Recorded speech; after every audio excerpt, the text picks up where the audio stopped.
হারসহ এই লকেটটা একদিন এক মেলা থেকেই কিনেছিলাম, তো আজ ভাবলাম এটাকে একটু রিনিউ করা যাক। তাই ঝটপট বসে বললাম মোল্ডেড ক্লে নিয়ে। হার্টনার ও রেজিনটাকে সমপরিমাণে নিয়ে একটা ডো বানিয়ে নিলাম এবং সেটাকে একটু বেলে নিয়ে কাটিং করে হার্ট শেপ করে নিলাম। পুরোপুরি শুকিয়ে যাওয়ার পরে হোয়াইট কালার দিয়ে একটি বেস কোট করে দিয়ে তারপরে পিঙ্ক কালার দিয়ে কভার করে দিলাম। একটি ট্রান্সপারেন্ট সিট নিয়ে গ্লুর সাহায্যে হার্ট শেপটিকে ট্রান্সপারেন্ট সিটের উপরে ভালো করে পেস্ট করে দিতে হবে।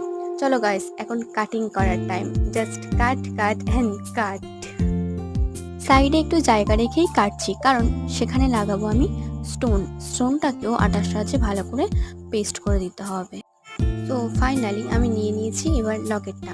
আমার নামের ফার্স্ট লেটার বি, তাই এখানে আমি বি লেটার নিয়েছি।